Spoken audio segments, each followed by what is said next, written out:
Everyone, today we are going to do class 8 science chapter number 18 pollution of air and water। तो हम देखेंगे कि किस तरह से हमारे आसपास का जल और वायु जो है प्रदूषित हो रहे हैं। So this chapter is a little bit long.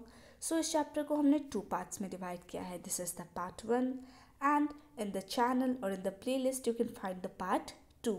So let's start with the part 1। Paheli and Bujo are very excited to know that Taj Mahal in Agra is one of the 7 wonders of the world। यानी पहेली और बूझो जो है बहुत ज़्यादा excited हो गए जब उन्हें पता चला है कि आगरा में जो ताज महल प्रेजेंट है वो one of the 7 wonders of the world है। कुछ स्पेशल जगह है वर्ल्ड में जिन्हें वंडर्स कहा गया है। तो उन 7 वंडर्स में से वर्ल्ड के जो 7 वंडर्स में से हैं उनमें से एक है हमारा ताजमहल जो कि आगरा में प्रेजेंट है। But they were disappointed to hear that the beauty of this monument in white marble is being threatened by air pollution in the area surrounding the Taj। पर जब उन्होंने सुना कि ताजमहल जो है उसकी ब्यूटी जो है उसके जो वाइट मार्बल्स है वो थोड़े थोड़े से थ्रेटन हो रहे हैं, बहुत उनकी क्वालिटी जो है वो नीचे गिर रही है, क्वालिटी अच्छी नहीं हो रही है, वो डीक्वालिटिवेटेड हो रहे हैं, तब उन्हें बहुत ही ज़्यादा डिसअपॉइंटेड फील हुआ। और ये किसकी वजह से हो रहा है? ताजमहल के आसपास जो एयर पोल्यूशन हो रहा है उसी की वजह से ताज की ब्यूटी कम हो रही है। तो अब वो बहुत ही ज़्यादा ईगरफुल है, बहुत ज़्यादा जानना चाहते हैं कि किस तरह से एयर और वाटर पोल्यूशन को कंट्रोल किया जा सकता है। We are all aware that our environment is not what is use to be. हम सबको पता है कि हमारा इन्वायरमेंट आज वो नहीं है जो वो बहुत टाइम पहले था। अगर हम बड़े बूढ़ों के साथ कहीं जाते हैं तो वो बोलते हैं हमारे टाइम में कितना क्लीन वाटर था, कितना क्लीन फ्रेश एयर था। मीडिया अगर हम टीवी खोलते हैं उसमें भी बार बार बताया जा रहा है कि इन्वायरमेंट की क्वालिटी कितनी डिग्रेड हो रही है, उसकी क्वालिटी कितनी कम हो रही है, उसकी क्वालिटी फॉल हो रही है। और हम सब जानते हैं कि एयर और वाटर की क्वालिटी में डिग्रेड होने की वजह से, उसकी क्वालिटी कम होने की वजह से हम सबके जीवन पे बहुत बड़ा इम्पैक्ट पड़ रहा है। इसी की वजह से बहुत सारे लोग जो हैं वो रेस्पिरेटरी सिस्टम से अकर होने वाली डिसीज़ेस को सफ़र कर रहे हैं। मतलब उनका जो रेस्पिरेटरी सिस्टम है, जो रेस्पिरेटरी ऑर्गन्स है उसमें कुछ फॉल्ट आ जा रहा है और उसी की वजह से वो कुछ डिसीज़ेस से सफ़र कर रहे हैं, जैसे कि अस्थमा और कोई और रेस्पिरेटरी डिसीज़। और इन सब का नंबर जो है बहुत ज़्यादा इंक्रीज़ हो रहा है। We shudder to imagine a time when clean air and water may no longer be available। इन्हें अब हमने शुरू कर देना चाहिए ऐसे टाइम के बारे में सोचना जब ना क्लीन वाटर होगा और ना ही क्लीन एयर होगा। पिछले कुछ क्लास में हमने पढ़ लिया कि एयर और वाटर की क्या इम्पोर्टेंस है, कितने ज़रूरी है वो हमारे लाइफ में। और इस चैप्टर में हम पढ़ेंगे कि हमारे सराउंडिंग में कितने हार्मफुल चेंजेस हो रहे हैं जिनकी वजह से हमारी लाइफ पे भी बहुत बड़ा इम्पैक्ट पड़ रहा है। तो शुरुआत करते हैं एयर पोल्यूशन यानी वायु प्रदूषण से। We can survive for some time without food but we can not survive even for a few minutes without our air. यानी हम घंटों तक, कभी कभी दिनों तक भी हम खाने के बिना रह सकते हैं, पर एयर के बिना हम कुछ मिनट भी नहीं रह सकते। इससे हमें पता चलता है कि कितना ज़रूरी है हमारे लिए एयर नहीं, क्लीन एयर। ठीक है, एयर तो बहुत सारी होती है, डस्ट वाली एयर भी होती है, पर हमारे लिए क्या इम्पोर्टेंट है? Clean air. और हमें पता है air is a mixture of gases, यानी इसमें बहुत सारी गैसेस हैं। अगर वॉल्यूम के रूप में बात करें तो मान लेते हैं कि एयर हमारा पूरा 100% है, तो इस 100% में से 78% जो है वो हमारा नाइट्रोजन है, 21% ऑक्सीजन है, और बचा हुआ जो 1% है उसमें हमारा methane, argon, carbon dioxide, ozone, water vapour बहुत ही छोटी छोटी क्वांटिटीज़ में प्रेजेंट है। इसके बाद है एक्टिविटी 18.1। जब भी आप किसी भीड़ भाड़ वाली रोड से गुजरते हो, ट्रैफिक से गुजरते हो, तो आप क्या करते हो? छींकने लगते हो, कफ करने लगते हो, आप अपनी नाक को कवर कर लेते हो। ठीक है, तो अब आपको बताना है कि इन दो दो जगह दी आपको बताना है कि दोनों की एयर क्वालिटी में क्या डिफरेंस है, कहाँ की क्वालिटी अच्छी है और कहाँ की गंदी। सबसे पहला है park and busy road. Of course park की क्वालिटी अच्छी होती है एयर की, और बिजी रोड की थोड़ी सी डिग्रेडेड होती है। और residential area and an industrial area. Residential area मतलब जहाँ पे घर बार हो, और इंडस्ट्रियल एरिया मतलब बड़ी बड़ी इंडस्ट्रीज हो, फैक्ट्रीज हो। सिंपल सी बात है, रेजिडेंशियल एरिया का जो एयर है वो ज़्यादा प्योर होगा। और इसी तरह से बहुत सारे आपको एक्सपीरियंसेस बताए हैं और आपको बताना है कि कहाँ पे एयर की क्वालिटी कैसी है। So one of your observations in the above activity could be the difference in the amount of smoke in the atmosphere. उस एक्टिविटी को करके पता चल गया होगा कि स्मोक का अमाउंट, कहाँ की एयर में कितना ज़्यादा स्मोक है, कितना ज़्यादा धुआं है, इससे उसकी क्वालिटी में बहुत ज़्यादा डिफरेंस आ जाता है। तो अब ये स्मोक आता कहाँ से है पढ़ते हैं, पर उससे पहले हम जान लेते हैं कि एटमॉस्फेयर को मॉडिफाई कौन कर रहा है। तो स्मोक या कुछ ऐसे ही सब्सटेंस जब एटमॉस्फेयर में मिल जाते हैं, उनका एटमॉस्फेयर में एडिशन हो जाता है, तो उससे हमारे जो एटमॉस्फेयर है ये मॉडिफाई हो जाता है, डेवलप हो जाता है, चेंज हो जाता है। When air is contaminated by unwanted substances which have a harmful effect on both the living and the non-living, it is referred to as air pollution. यानी मान लो हम कहीं रह रहे हैं, वहाँ की हवा कॉन्टामिनेटेड हो रही है, मिक्स हो रही है अनवांटेड सब्सटेंस से या फिर हार्मफुल सब्सटेंस से, तो उससे क्या होगा, जो लिविंग थिंग्स है या जो नॉन लिविंग थिंग्स है, दोनों पे ही हार्मफुल इफेक्ट पड़ेगा। और जब एयर कॉन्टामिनेट हो जाए बाय अनवांटेड सब्सटेंस, उसी कंडीशन को हम रेफ़र करते हैं एज एयर पोल्यूशन। आगे बढ़ते हैं, how does air gets polluted, यानी कैसे हवा जो है प्रदूषित होता है। So the substance which contaminate the air are called air pollutants, यानी जो सब्सटेंस एयर की क्वालिटी को डिग्रेड कर रहे हैं, उसे कंटामिनेट कर रहे हैं, उन्हें हम एयर पोल्यूटेंट्स कहते हैं। समटाइम्स सच सब्सटेंस में come from natural sources like smoke and dust arising from forest fires और वॉल्केनिक इरप्शन, यानी जो एयर पोल्यूटेंट्स है इनके बहुत सारे सोर्स हैं। आग लग जाती है तो ये रिलीज़ होते हैं, वॉल्केनिक इरप्शन होता है तो ये रिलीज़ होते हैं, बहुत सारे नेचुरल फिनोमिना की वजह से भी ये एयर पोल्यूटेंट्स रिलीज़ होते हैं। Pollutants are also added to the atmosphere by certain human activities. ऐसा नहीं है कि नेचुरल एक्टिविटीज़ इसमें कंट्रीब्यूट कर रही हैं, बहुत सारी ह्यूमन एक्टिविटीज़ की वजह से भी पोल्यूटेंट्स एटमॉस्फेयर में ऐड हो रहे हैं। जैसे कि हम फैक्ट्रीज़ बना रहे हैं, पावर प्लांट्स बना रहे हैं, automobile exhaust, burning of firewood, इन सब की वजह से हमारे एयर में एयर पोल्यूटेंट्स का एडिशन हो रहा है। आप देख सकते हैं कि किस तरह से एक फैक्ट्री से स्मोक रिलीज़ हो रहा है और वो एयर में मिक्स हो जा रहा है और एयर को कंटामिनेट कर रहा है, उसे पल्यूट कर रहा है। यानी ये जो कंडीशन है that is also related to somewhat air pollution. Many respiratory problems are caused by air pollution. Air को हम इनहेल करते हैं, इनहेल एक्सेल ब्रीथिंग से इसमें आता है रेस्पिरेटरी सिस्टम में। तो जब हम गंदी एयर को, पोल्यूटेड एयर को, कंटामिनेटेड एयर को रेस्पायर करेंगे तो उससे बहुत सारे रेस्पिरेटरी प्रॉब्लम्स भी होते हैं। तो अब हम पढ़ते हैं कि हाउ द सब्सटेंस और pollutants which are present in the polluted air, पता करते हैं कि कहाँ से ये सब्सटेंस आते हैं, कैसे आते हैं, ये सब चीज़ें।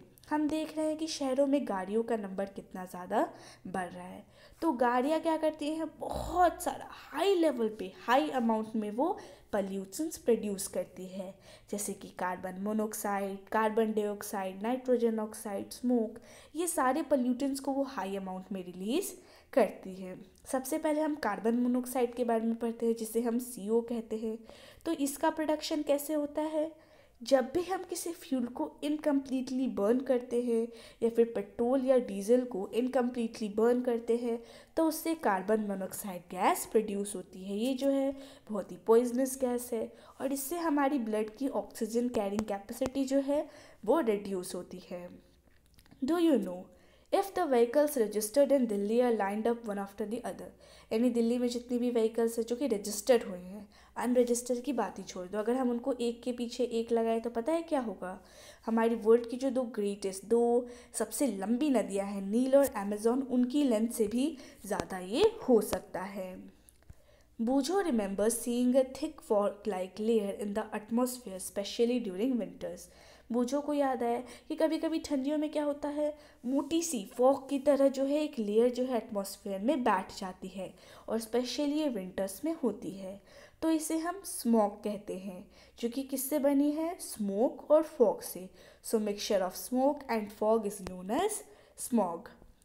Smoke may contain oxides of nitrogen which combine with other air pollutants and fog to form smog. तो स्मोक में क्या होता है, उसमें नाइट्रोजन के कुछ ऑक्साइड होते हैं और यही नाइट्रोजन के ऑक्साइड जब एयर से कंबाइन होते हैं तो वो कुछ एयर पोल्यूटेंट्स बनते हैं जैसे कि स्मॉग। और स्मॉग जो है ऐसा नहीं है कि अच्छा है, इससे बहुत सारी ब्रीदिंग डिफ़िकल्टीज़ होती हैं जैसे कि अस्थमा, कॉफ, वीजिंग, ये सब स्मॉग की वजह से ही होती हैं। साथ ही साथ बहुत सारी इंडस्ट्रीज़ जो हैं वो भी एयर पोल्यूशन कॉज करने के लिए रिस्पॉन्सिबल हैं।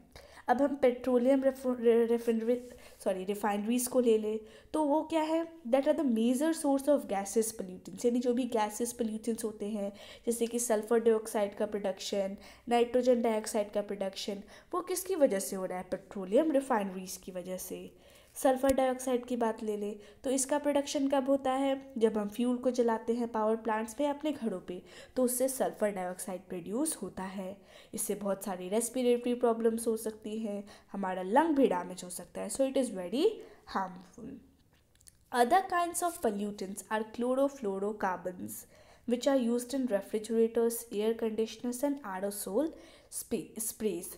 तो बताया जा रहा है कि एक और तरह का पोल्यूटेंट होता है, सल्फर डाइऑक्साइड, नाइट्रोजन डाइऑक्साइड, ये तो सुना ही है, पर ये एक डिफरेंट तरह का पोल्यूटेंट है जिसे हम क्लोरोफ्लोरोकार्बन कहते हैं। शॉर्ट फॉर्म में बोले तो CFC। इसका इस्तेमाल रेफ्रिजरेटर में होता है, एयर कंडीशनर में होता है और एरोसोल स्प्रे में होता है। ये क्या करते हैं, हमारे अर्थ की जो एटमॉस्फेयर की ओजोन लेयर है, अब हमारा अर्थ है उसके आसपास क्या है, एक ओजोन लेयर जो कि हमें हार्मफुल यूवी रेज से प्रोटेक्ट करती है और ये हार्मफुल यूवी रेज सन से आती है। तो ये जो हमारी प्रोटेक्टिंग ओजोन लेयर है इसको डैमेज करने का काम करती है CFC। It means they are harmful for us. तो ये जो है हमारी मतलब हमारे प्रोटेक्शन को अवॉइड कर रही है, वो हमें यूवी रेस से बचा रही है और ये उसको हटा रही है, इसका मतलब that is also harmful for it. पर आजकल जब हमें इनके नुकसान पता चल चुके हैं तो इन CFC के बजाय किसी और कम हार्मफुल केमिकल्स का यूज़ किया जा रहा है।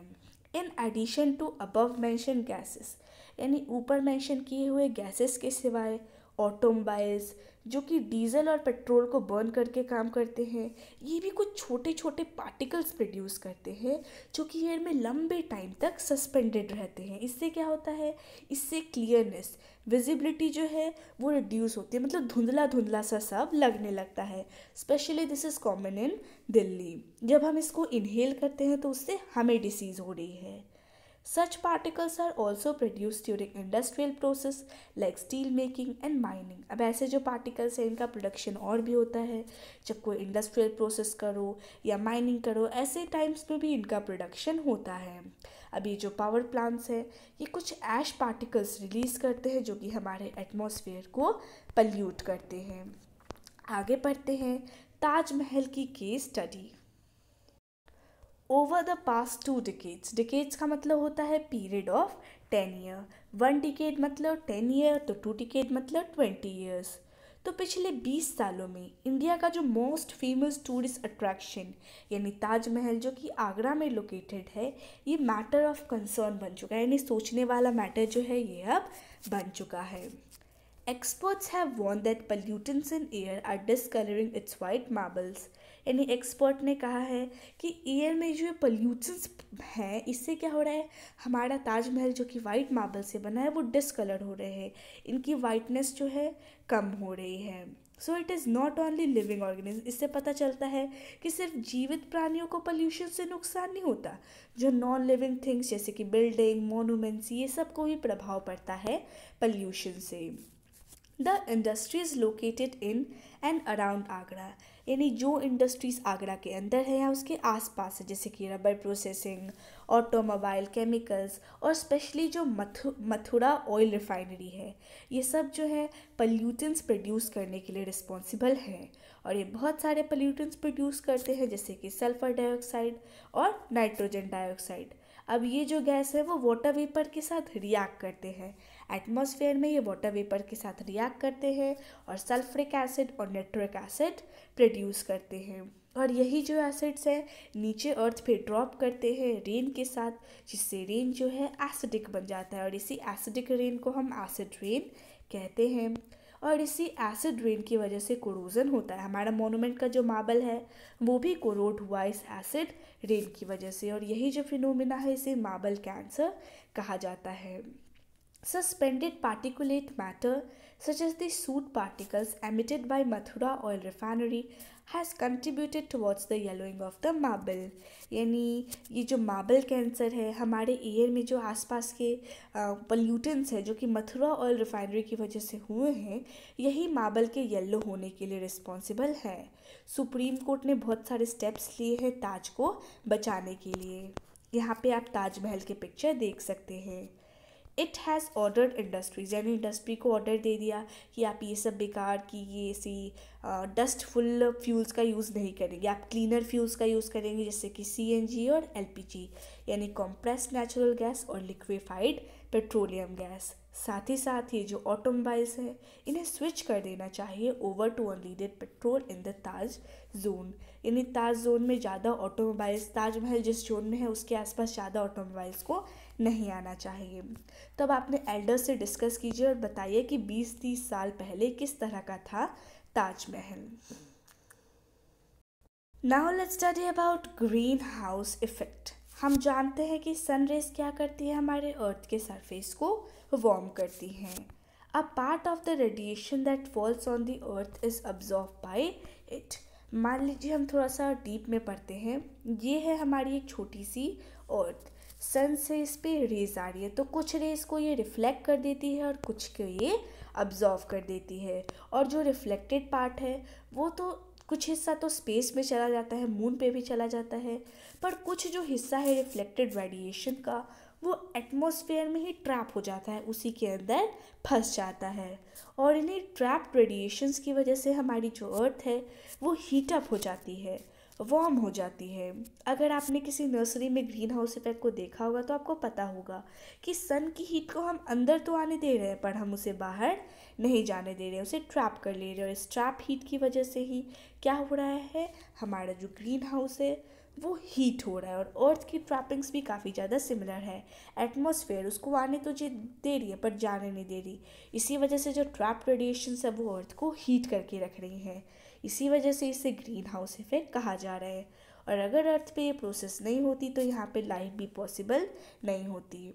पर अब ये ग्रीन हाउस बहुत ज़्यादा बढ़ रहा है, कहते हैं ना किसी चीज़ की ना ज़्यादा अच्छी ना कम, तो वही चीज़ अब ये बहुत ज़्यादा बढ़ रहा है। अब ज़्यादा बढ़ेगा तो हार्मफुल होगा, इससे क्या होगा, हमारी जो लाइफ है वो थ्रेटन हो रही है। कार्बन डाइऑक्साइड का अमाउंट बढ़ रहा है, और कार्बन डाइऑक्साइड ही उन गैसेस में से एक है जो कि इस इफेक्ट के लिए रिस्पॉन्सिबल है। Carbon dioxide one of the components of air है, और हम जानते हैं कि इसका क्या रोल होता है प्लांट्स में।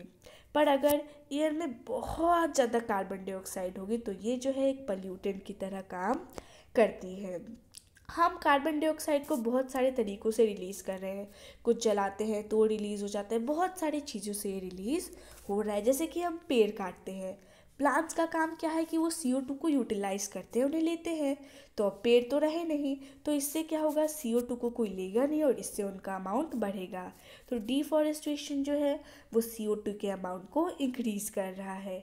क्यों? क्योंकि बहुत सारे ट्रीज़ कट हो रहे हैं जो कि CO2 को कंज्यूम करते हैं, और अब कंजप्शन रिड्यूस हो गया तो उसका अमाउंट सिंपली बढ़ेगा। साथ ही साथ वो ह्यूमन एक्टिविटीज़, बहुत सारी ह्यूमन एक्टिविटीज़ जो हैं वो भी CO2 को एक्यूमुलेट करती हैं। CO2 का काम क्या है, हीट को ट्रैप करना और उसके बाद उसे स्पेस में जाने नहीं देना। इसी वजह से अर्थ के एटमॉस्फेयर का जो एवरेज टेम्परेचर है वो धीरे धीरे बढ़ रहा है, और इसी को हम ग्लोबल वार्मिंग कहते हैं। बहुत सारे गैसेस जैसे कि methane, nitrous oxide, water vapour, carbon dioxide, ये सब भी इस इफेक्ट की तरह मतलब कंट्रीब्यूट करती हैं, इसीलिए CO2 की तरह इन्हें भी ग्रीन हाउस गैसेस कहते हैं। मतलब जो गैसेस ग्रीन हाउस इफेक्ट में कंट्रीब्यूट करेंगी उन्हें हम क्या कहेंगे, ग्रीन हाउस गैसेस। तो अभी जो ग्लोबल वार्मिंग है ये मेजर कंसर्न बन चुका है पूरे वर्ल्ड वाइड, मतलब पूरे देश में, पूरे वर्ल्ड में, पूरे विश्व में गवर्नमेंट्स जो है वो इस पर डिस्कस कर रही है। बहुत सारी कंट्रीज़ जो है वो तो इस एग्रीमेंट पे पहुंची है कि ये जो हमारी ग्रीन हाउस गैसेस हैं इनके एमिशन को हमें रिड्यूस करना है। वैसा ही एक प्रोटोकॉल है क्योटो प्रोटोकॉल, उसी तरह का एक एग्रीमेंट है ये। बुझो is surprise to hear that an increase in the Earth's temperature by even as little as 0.5 degree Celsius can have such a serious effect. यानी बूझो जो है बहुत ज़्यादा सरप्राइज हो गया है ये सुनकर कि अर्थ के टेम्परेचर में थोड़ा सा भी डिफरेंस आता है, 0.5 डिग्री सेल्सियस का भी डिफरेंस आ रहा है तो उसका बहुत ही ज़्यादा सीरियस इफेक्ट होगा। पहेली ने हाल ही में न्यूज़पेपर में पढ़ा है कि ये जो ग्लोबल वार्मिंग है, जो ग्रीन हाउस इफेक्ट है, इसकी वजह से हिमालय का जो गंगोत्री ग्लेशियर है वो मेल्ट होना शुरू हो गया है। किसकी वजह से? ग्लोबल वार्मिंग की वजह से। अभी ग्लोबल वार्मिंग क्या है? ग्लोबल वार्मिंग भी ग्रीन हाउस इफेक्ट से रिलेटेड है, ठीक है। इससे क्या होता है, सी लेवल्स जो है वो राइज होने लगते हैं। क्यों? क्योंकि इससे टेम्परेचर बढ़ेगा तो जो हमारे ग्लेशियर्स है वो वाटर में मेल्ट करेंगे, सी में मिलेंगे और उनका लेवल बढ़ेगा। ग्लोबल वार्मिंग जो है उससे वर्ल्ड वाइड रेंजिंग इफेक्ट्स होते हैं, मतलब रेनफॉल पैटर्न पे भी इफेक्ट है, एग्रीकल्चर पे भी इफेक्ट है, बहुत सारे जगहों पे इसका इफेक्ट है। Majority of people living in regions which are threatened by global warming, यानी वो लोग जो कि ऐसे जगहों में रहते हैं जहाँ पे ग्लोबल वार्मिंग है वो एशिया में प्रेजेंट है। आमतौर का अभी का ही एक रीसेंट जो है एक क्लाइमेट चेंज रिपोर्ट है जो कि हमें बताता है कि ये ग्रीन हाउस गैसेस को अभी जितना प्रेजेंट लेवल है इसको रखना काफ़ी ज़्यादा मुश्किल है। ये सिर्फ और सिर्फ लिमिटेड टाइम के लिए है। इसके बाद अर्थ का जो टेम्परेचर है वो 2 डिग्री सेल्सियस से बढ़ सकता है इस सेंचुरी के एंड में, यानी जो हमारी 21st सेंचुरी है इसके एंड तक 2 डिग्री सेल्सियस तक बढ़ सकते हैं। और अभी हमने पढ़ा कि 0.5 डिग्री सेल्सियस से भी बहुत ज़्यादा इफेक्ट पड़ सकता है, तो 2 डिग्री सेल्सियस तो उससे 4 गुना है, तो इससे और ज़्यादा इफेक्ट पड़ेगा। अब इसको रोकने के लिए हम क्या कर सकते हैं ये हम पार्ट 2 में पढ़ेंगे। So this was for today. Wish you like the video. Thanks for watching the video. Thank you.